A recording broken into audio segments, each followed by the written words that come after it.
오늘 함께 보실 말씀 신명기 5장 11절 말씀입니다. 구약성경 269페이지 신명기 5장 11절 말씀입니다.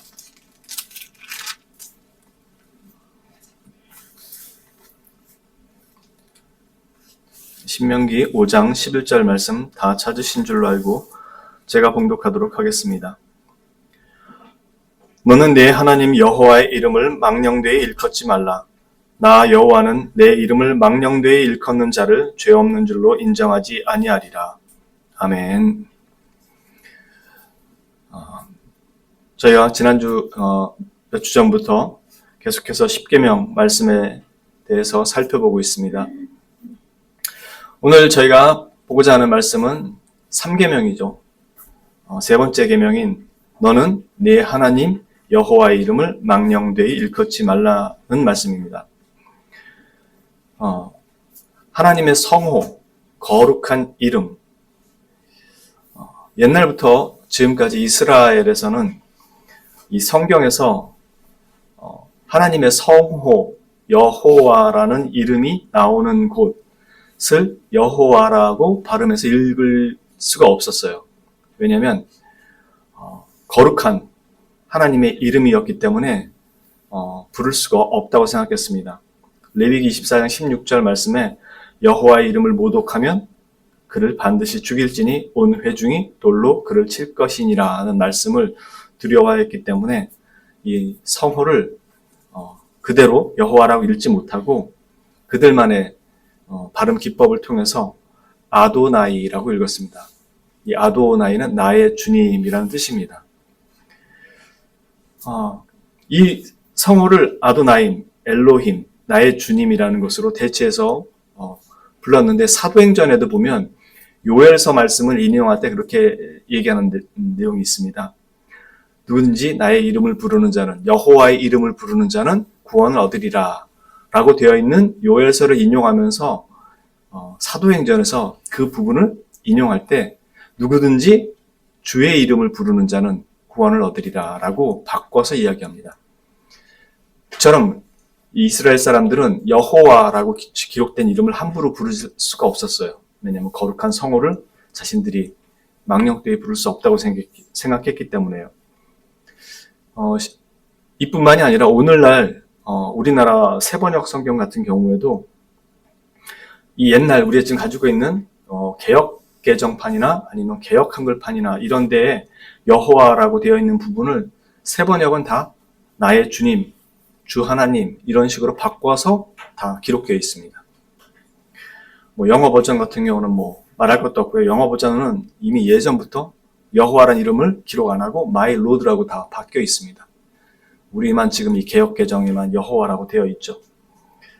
그만큼 하나님의 성호를 중요하게 생각하고 경외하는 마음으로 성경을 대하기 위해서 신중하게 말씀을 읽고 대했습니다.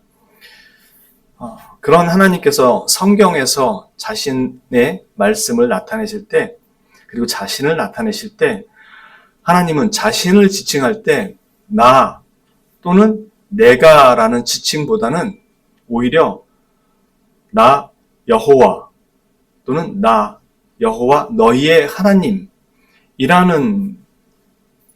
호칭들을 더 많이 쓰셨어요. 너의 하나님, 나 여호와 이런 말씀들을 더 많이 쓰세요. 오늘 계명에서도 너는 내 이름을 망령되이 일컫지 말라 그렇게 말씀 안 하고 너는 너의 하나님 여호와의 이름을 망령되이 일컫지 말라 이렇게 말씀하세요. 즉 자신을 표현하시는 데 있어서 제3자적인 입장처럼 이렇게 표현을 하시는 거예요. 너의 하나님 이렇게요. 나 이렇게 얘기 안 하시고 3자가 되는 거죠. 나, 너, 그. 그러니까 너의 하나님 자신을 제3인칭으로 3자처럼 표현을 하시는 거예요. 이게 어떤 의미냐면 이해를 돕자면 그렇습니다. 내가 우리 어제 결혼식이 있었잖아요. 제가 주례를 섰었잖아요.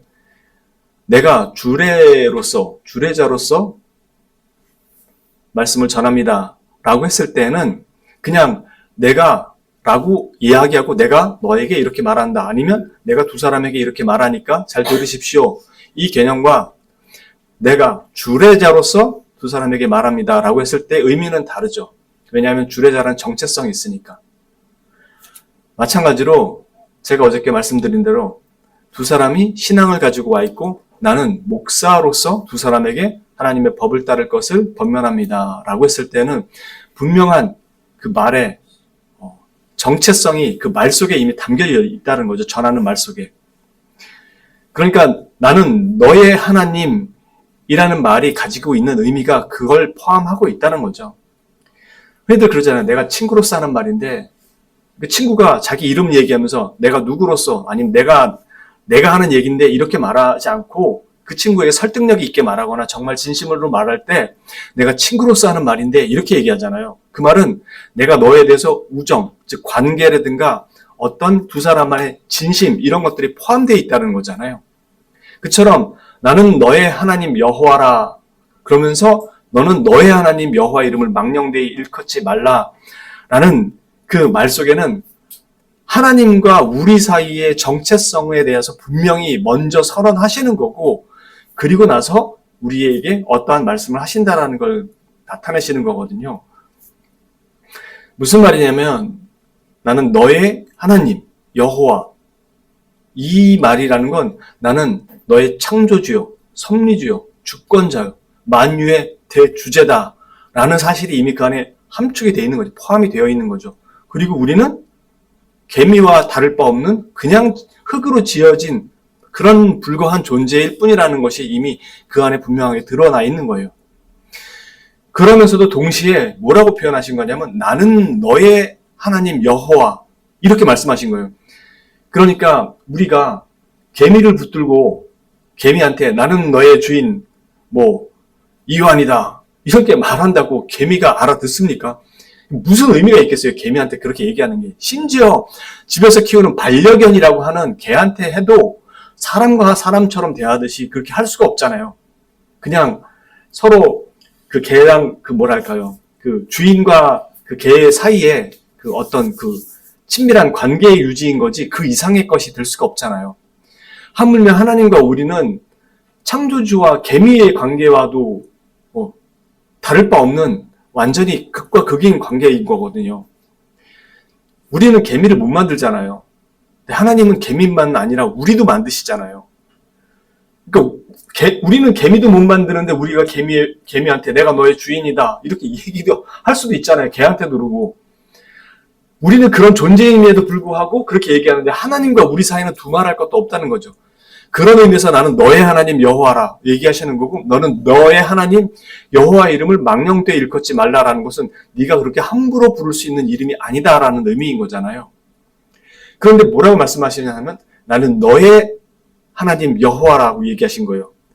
그러니까 그런 개미에 불과한 존재에게 자신의 이름을 주셨다고요. 그 자신의 이름을 주셨다라는 거는 자신이 누구인지를 우리에게 알리고 관계를 맺는다라는 의미인 거죠. 쉽게 말해서. 우리가 처음 사람들 만났을 때 악수하면서 인사할 때 이름을 말하잖아요. 독특한 게 사람이 이름이 없어도 대화가 가능한데 처음 보거나 자주 만나거나 심지어 정말 죽을 위기에 처한 곳에서 맞닥뜨린 두 사람 이제 예를 들어서 무슨 사고로 인해 가지고 외딴 곳에 떨어져서 두 사람이 죽을 수밖에 없는 운명에 처했어요. 그럼 두 사람이 죽을 때까지 이런저런 얘기하다 죽겠지만 죽기 전에 그 사람들이 꼭 먼저 하는 얘기가 있어요. 그게 뭐죠? 영화에서 자주 보면 나오는 거? 그 사람의 이름을 묻잖아요. 당신 이름이 뭐예요? 사람에게 있어서 이 이름이 아무 의미가 없을 것 같은데도 사실 안 그래요. 그 사람의 정체성을 분명하게 담고 있기 때문에. 그러니까 하나님께서 이름을 우리에게 주셨다라는 건 그냥 알리신 게 아니라 관계를 형성하겠다라는 것을 분명히 나타내신 거거든요. 지금 이 하나님께서 우리와 자신과의 사이가 어떤 사이인가를 분명히 먼저 선언하시면서도 그 선언 속에는 내가 너와 관계를 맺겠다라는 즉 하나님의 거룩한 성호를 우리에게 알려주셨다라는 건 다른 어떤 피조물에게도 그걸 알리시지 않았음에도 우리에게 알리셨다라는 거예요. 그 자체가 우리에게는 은혜일 수밖에 없다라는 거죠. 하나님을 알게 하셨다라는 것. 즉 그 말은 우리에게 언제든지 하나님을 찾을 수 있는 특권을 주셨다라는 거예요.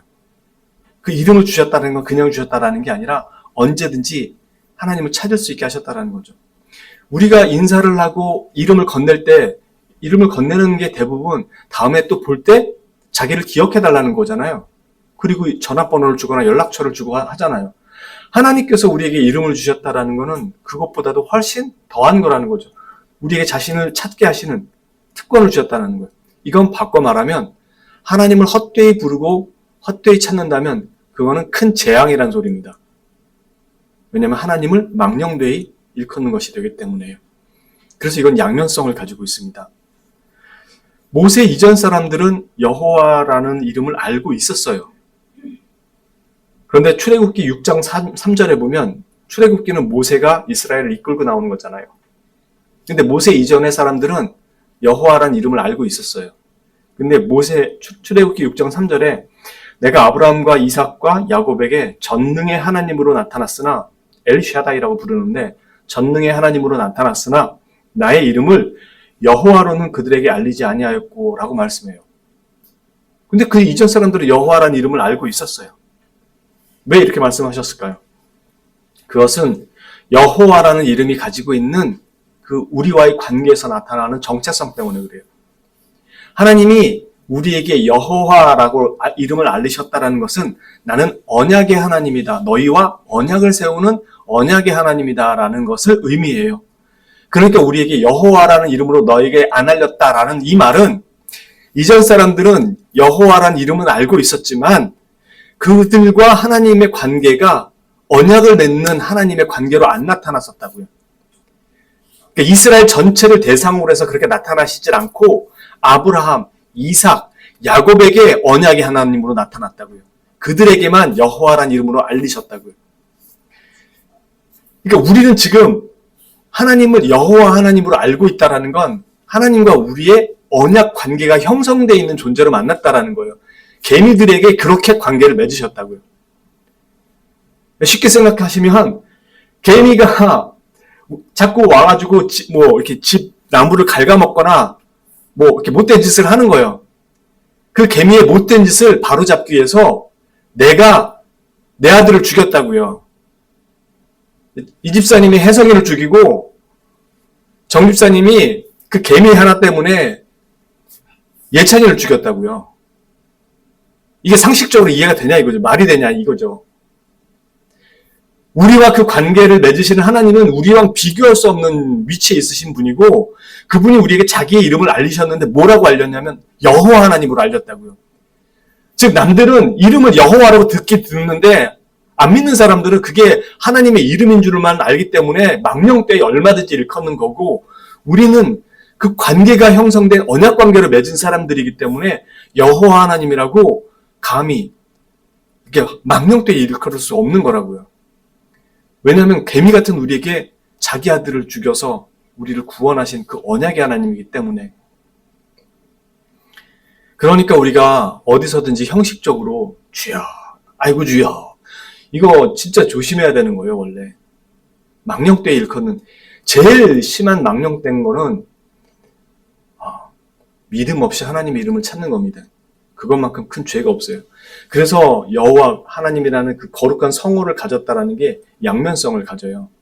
우리에겐 그걸 통해서 하나님을 찾을 수 있는 특권을 주신 반면에 그걸 망령되이 일컬을 때 그것은 큰 재앙을 의미하기 때문에 그렇습니다. 하나님의 이름을 찾고 부른다는 건 정말 중요합니다. 여러분들이 아시는 것처럼 예수님이나 하나님을 안 믿는 사람들도 예수라는 이름을 얼마든지 부르고 여호와라는 이름을 얼마든지 부릅니다. 심지어 비꼬고 경멸하는 말투로 그 성호를 입에 오르내립니다. 더 나아가 신천지나 여호와 증인 같은 이단들도 예수나 여호와의 하나님을 함부로 부르고 사용합니다. 여러분들 여기서 참 입에 담기는 안 좋은 욕인데 욕도 아니죠. 그거는 저도 어렸을 때 뭘 모르고 사용했던 거죠. 꼬맹이 때 애들이 막 놀다가 무슨 약속하려면 진짜 너 그거 어기면은 약속해. 너희 엄마 이렇게 하고 약속을 거는 거예요. 이게 뭔지도 모르고 거는 거죠. 그건 자기 어머니를 욕되게 하는 거잖아요. 그러니까 우리도 하나님의 이름을 함부로 그렇게 사용할 수가 없는 거예요. 욕되게 하는 거라고요. 아무리 그게 그렇다래도 그렇게 맹세하거나 이렇게 할 수 있는 것들이 아니라고요. 되게 조심스러운 겁니다.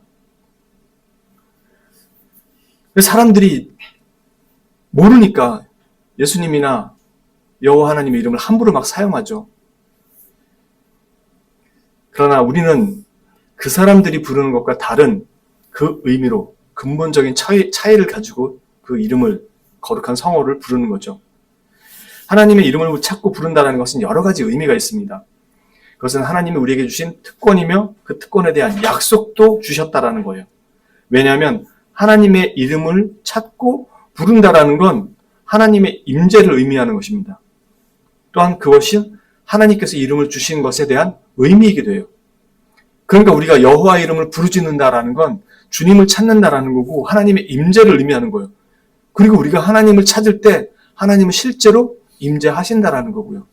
그러니 우리가 망령되이 하나님을 부를 수가 없는 거죠. 한 가지 분명한 것은 그것이 헛되이 찾고 부르는 것, 즉 단지 종교적인 형식적이거나 하나님 말씀하신 것이 아닌 이방의 종교를 따른 방식이라면 그것은 결코 하나님이 받으시는 예배나 기도나 간구가 될 수가 없죠. 우리는 매사의 신앙생활에서 하나님을 찾습니다. 그것이 성경을 읽을 때든 기도할 때든 예배의 자리든 심지어 성도들끼리 만나서 먹고 마시는 자리에서도, 그런 교제의 자리에서도 수시로 입버릇처럼 하나님, 주님을 찾습니다. 그러나 안타까운 일이지만 하나님을 믿고 섬기는 사람들도 이 계명을 위배하거나 하나님의 성호를 정말 경히 여기는 경우가 많습니다. 저도 자주 하는 실수입니다. 아차하면 하는 실수입니다. 그것은 우리가 왜 그러냐면 하나님의 말씀, 즉 하나님의 약속을 함부로 여기거나 저희가 신뢰하지 않는 경우가 다반사이기 때문에 그렇습니다. 성경은 많은 곳에서 분명히 이 약속을 기록하고 있어요. 출애굽기 20장 24절에 내가 내 이름을 기념하는 모든 곳에서 네게 임하여 복을 주리라. 마태복음 18장 19절에서 20절에 너희 중에 두 사람이 땅에서 합심하여 무엇이든지 구하면 하늘에 계신 내 아버지께서 그들을 위하여 이루게 하시리라. 두세 사람이 내 이름으로 모인 곳에는 나도 그들 중에 있느니라. 요한복음 14장 13절에서 14절에 보면 너희가 내 이름으로 무엇을 구하든지 내가 행하리니 이는 아버지로 하여금 아들로 말미암아 영광을 받으시게 하려 함이라. 내 이름으로 무엇이든지 내게 구하면 내가 행하리라. 이와 같은 구절 말씀들이 정말 많아요. 그러나 우리가 하나님의 이름을 부를 수 있는 특권을 가진 자라는 사실을 알면서도 특권을 가진 자라는 의미가 무엇인지를 잘 모른다면 그건 귀한 것을 받고도 사용할 줄 모르는 참 어리석은 자와 같죠. 그런 점에서 우리가 실제로 일상생활에서 하나님의 이 말씀과 약속을 어떻게 생각하고 있는지는 우리가 늘 스스로 되돌아보면서 점검해 봐야 됩니다. 아까도 말씀드린 것처럼 이처럼 하나님의 이름을 함부로 부르는 것, 그 특권을 가진 자가 정말 함부로 아무 때나 막 사용하는 것은 큰 죄입니다. 그것은 항상 조심해야 됩니다. 한편으로 우리에게 주시는 특권이 있습니다. 여러분들이 사실 그래요. 사람이라는 게 자기 알아주고 인정해주면 되게 좋아하거든요. 그래서 하다못해 동네 식당 가도 주인이 나를 알고 내 이름도 알아주면 좋아요. 왜냐하면 뭐 반찬이라도 하나 더 나올 것 같고 뭔가 서비스라도 하나 더 나올 것 같고 그러면 다른 사람들보다 내가 특별히 더 대접받는다는 느낌을 받으니까요. 그래서 자기가 어떤 유명한 식당이나 뭐 어떤 유명한 장소를 갔는데 남들은 막 되게 어려워하는데 사장, 대표 뭐 이런 사람들이 나와서 막 반갑게 맞아주고 막 누구님 오셨냐고 막 이러면은 뭐 자기가 좀 뭐가 된 것처럼 되게 기분이 좋아지거든요.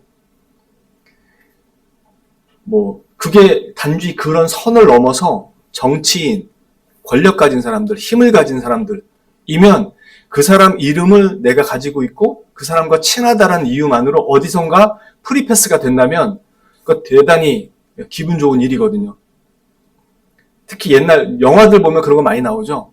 뭐 사고 치고 왔는데 검사쯤 되는 사람이나 누가 와가지고 국회의원쯤 된 사람이 딱 와가지고 이름 석자되면 그 자녀의 문제나 뭐가 이렇게 싹 해결되는 그런 이름 하나 딱 가지고 있으면 되게 뿌듯하고 배경에 그러고 있으면 하다못해 자기 친척 중에 판검사 있으면 뭔가라도 하나 더 혜택 받을 것 같아요. 저는 조카들, 동생들 다 판검사, 경찰이거든요.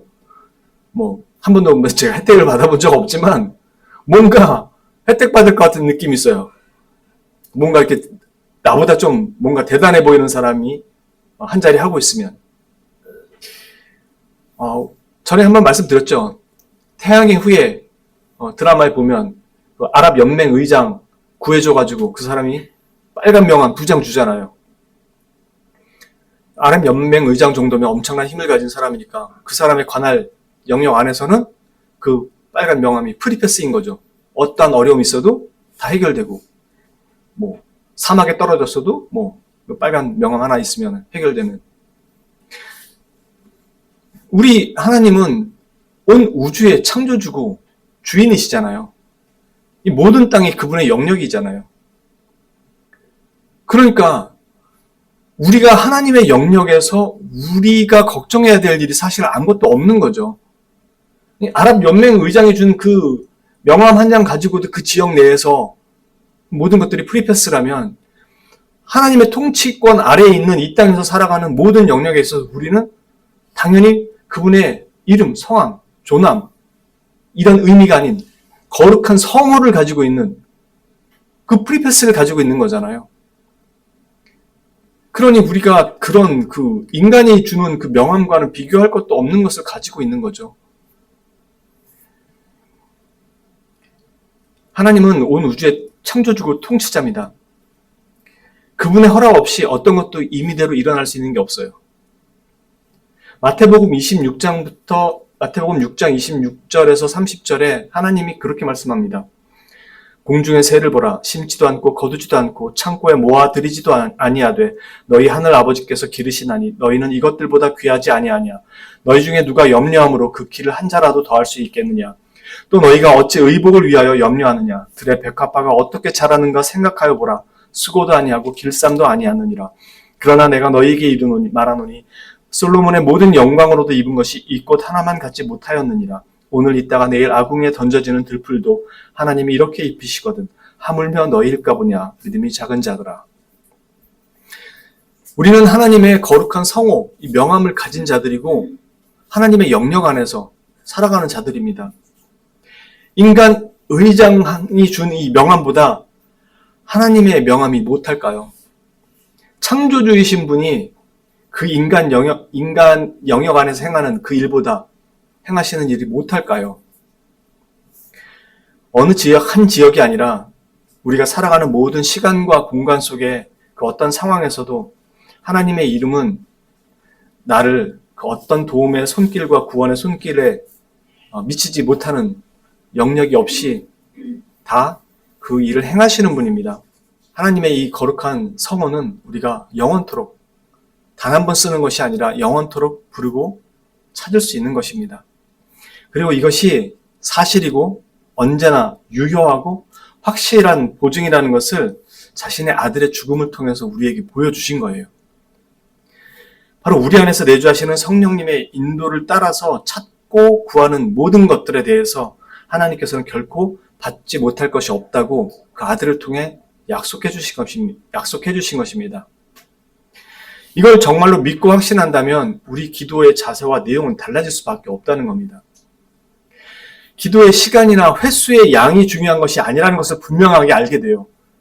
왜냐하면 그것은 하나님의 거룩한 성호 자체가 우리에게 주어졌다라는 것을 우리가 이미 앞에서 확인한 그대로이기 때문에 그렇습니다. 하나님의 이 거룩한 성호를, 권세를 정말로 믿고 확신한다면 그 이름을 대하는 자세나 기도의 자세가 달라지게 될 겁니다. 달라져야만 하고요. 인간이 주는 그런 VIP 명함은 그토록 부러워하면서도 우리에게 자신의 아들을 대신 내어주시고 우리에게 허락하신 그 제한이 없고 외면이 없는 그 성호를 자주 찾지 않는다라는 건 그 자체로 하나님 앞에 죄악입니다. 우리는 그 거룩한 성호를 아무 공로 없이 그냥 받았으면서도 사용하지 않고 있다는 건 어쩌면 그 자체로 이미 하나님의 거룩한 성호를 망령되이 우리가 헛되이 여기는 것인지도 모릅니다. 그러니 우리가 하나님의 이 거룩한 성호를 이미 가지고 있고 알면서도 기도를 하지 않는다는 건 진짜 심각한 죄인 겁니다. 완전한 불신인 거죠. 예수님이 나의 직장보다 못하신 분이겠습니까? 나의 월급보다 못하신 분이겠습니까? 나의 소원과 간구를 들어주지 못할 만큼 작은 분이겠습니까? 그분이 나의 필요와 소원을 채워주시는 분인데 그분이 나를 위해 대신 죽어주셨다면 그 이외의 것들은 얼마든지 주실 수 있는 분 아닙니까? 그게 로마서 8장 31절이잖아요. 자기 아들을 아끼지 아니하시고 우리 모든 사람을 위하여 내어주신 이가 어찌 그 아들과 함께 모든 것을 우리에게 주시지 않겠느냐. 말 그대로잖아요. 우리가 이 성호를 받았다라는 거를 잘 이렇게 인식을 못해요. 그냥 예수님을 믿는다라는 믿음만 가지고 있지 이 거룩한 성호가 우리에게 주어졌다라는 것을 잘 깨닫지 못합니다. 하나님이 이 계명을 통해서 금하시는 것이 바로 형식적인 신앙. 왜냐하면 믿음 없이 하나님을 그냥 찾거나 그냥 형식적으로 찾는 것이 불신앙이기 때문에 이런 종교적 행위들을 하지 말라는 거죠.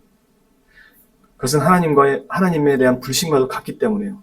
정말로 하나님의 그 권능을 믿고 하나님의 사랑을 믿는다면 우리에게 자신을 알리신 그 성호를 함부로 여길 수가 없는 거죠.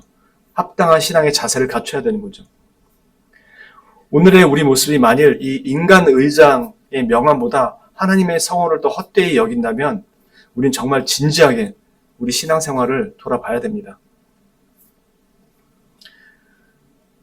그 거룩한 성호를 나에게 주셨다는 것은 하나님의 임재를 죄인이었던 나에게 약속하셨다는 것이고 그것을 참으로 믿는 성도의 삶이라면 하나님의 성호를 가진 하나님의 백성으로 살아가는 그 삶으로 그리고 그 이름을 진실하게 구하고 찾는 거룩한 이름을 가진 주의 성도로 살아가야 되는 삶이 되어야 될 것입니다. 그리고 이 사실을 진실로 믿는다면 우리는 끈질기게 기도할 수밖에 없습니다.